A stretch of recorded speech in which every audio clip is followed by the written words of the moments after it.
प्यारे बच्चों, हम कंपनी अकाउंट्स पढ़ रहे हैं। फर्स्ट चैप्टर में हमने कर लिया कंपनी का, फर्स्ट जो टॉपिक था उसमें हमने कर लिया कंपनी का अर्थ बताइए। उसमें आप एक चीज़ और ऐड कर लें कि कंपनी में जीवन स्थायी होता है, अस्तित्व स्थायी होता है, नंबर 1। नंबर 2, दायित्व सीमित होता है। नंबर 3, अगर हम बात करें सार्वमुद्रा होती है।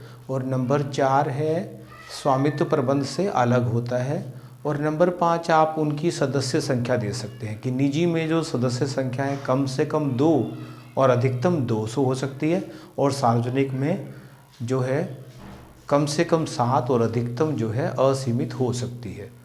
अब हम बात कर रहे हैं, हमारा टॉपिक जो सेकंड है वो बनता है कंपनी के प्रकार बताइए। तो इस प्रकार से आप चार्ट भी बना सकते हैं अपने एग्ज़ाम में।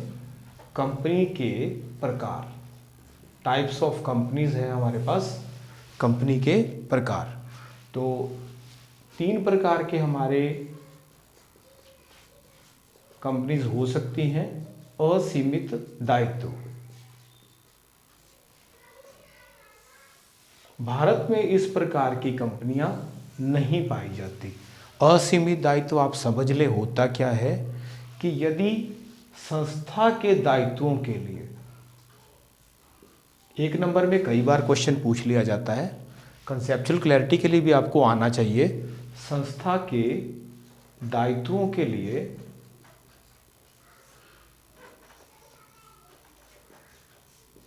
यदि अंशधारियों या सदस्यों की निजी संपत्ति का प्रयोग हो सके, निजी संपत्ति का प्रयोग हो सके, किया जा सके, तो उसे असीमित दायित्व कहते हैं। आपको याद रखना है, भारत में ऐसी कंपनियां नहीं पाई जाती, ऐसी कंपनियां नहीं पाई जाती या नहीं बनाई जाती। और सेकंड नंबर पर है हमारे पास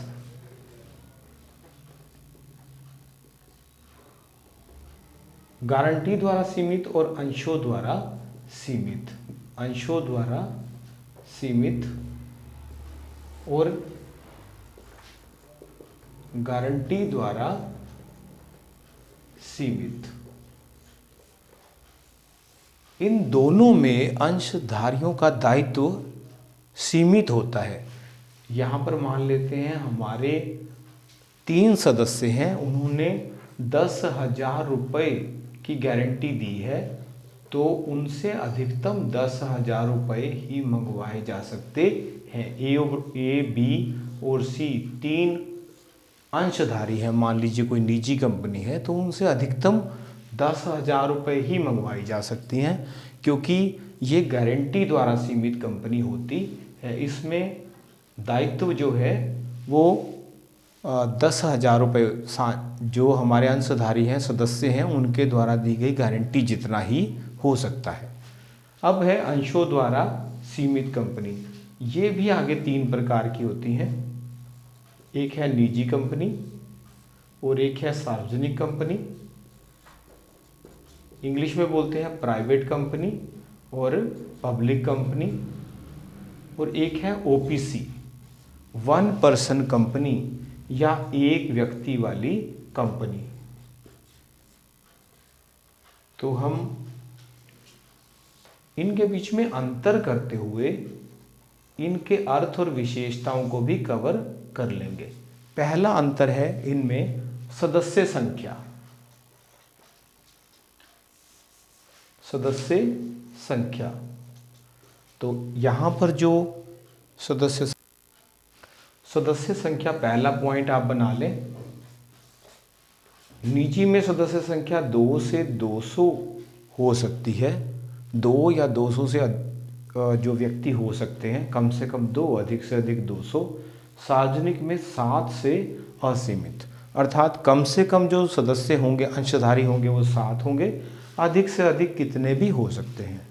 दूसरा पॉइंट बनता है संचालक की संख्या। संचालक की संख्या कम से कम 2, कम से कम 2 और कम से कम 3 है हमारे पास सार्वजनिक कंपनी में। तीसरा आप कर ले प्राइवेट लिमिटेड का यूज।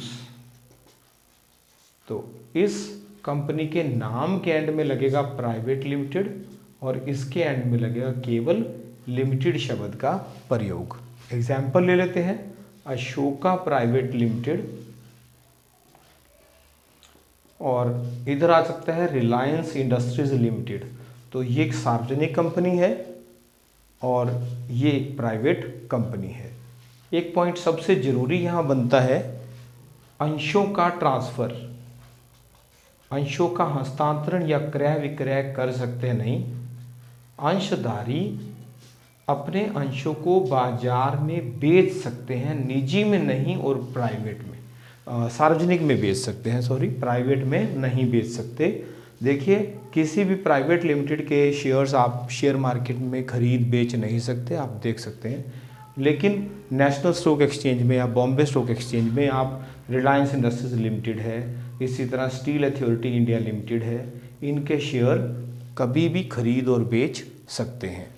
और एक डिफरेंस हम और कर सकते हैं, लोन के लिए, ऋण के लिए जनता को आमंत्रण, जनता को आमंत्रण, तो निजी कंपनी ऐसा नहीं कर सकती, सार्वजनिक कंपनी ऐसा कर सकती है। इसमें हम निजी और सार्वजनिक दोनों की विशेषताएं भी कवर कर लेंगे और दोनों के बीच में डिफरेंस भी।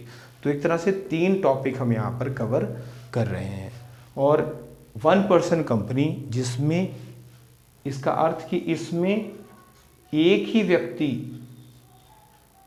व्यक्ति ही स्वामी होता है, सदस्य होता है। तो क्यों बनाई जाती है 1% कंपनी, या इनको छूट क्या मिलती है? इनको कैश फ्लो स्टेटमेंट नहीं बनानी पड़ती, बनाने की आवश्यकता नहीं है। कैश फ्लो स्टेटमेंट्स मतलब रोकड़ प्रवाह विवरण बनाने की आवश्यकता नहीं है। एक और छूट है, इनको वैधानिक हर साल वार्षिक सभा बुलाने की आवश्यकता भी नहीं है। वार्षिक सभा बुलाने की आवश्यकता नहीं है, क्योंकि एक ही व्यक्ति है तो उसे किसी को नोटिस देने की ज़रूरत भी नहीं है।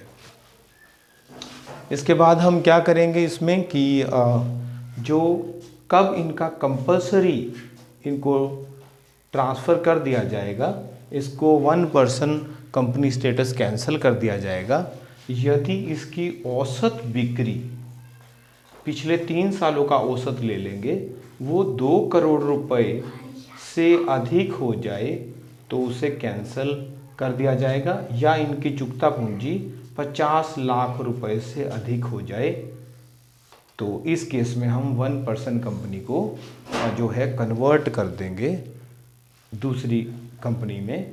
और अगर आपने 1% कंपनी बनाई है तो 2 वर्षों तक आप इसे निजी या सार्वजनिक कंपनी में बदल नहीं सकते, 2 वर्षों तक आपको रखना पड़ेगा। लेकिन कंपल्सरी जो कंपनी लॉ के अकॉर्डिंग आपको कंपल्सरी कन्वर्जन कर दिया जाएगा अगर ये दोनों कंडीशंस मीट हो जाती हैं। और ये है हमारे पास इनके बेनिफिट्स। तो इसमें हम ये क्वेश्चन कवर कर सकते हैं। Thank you.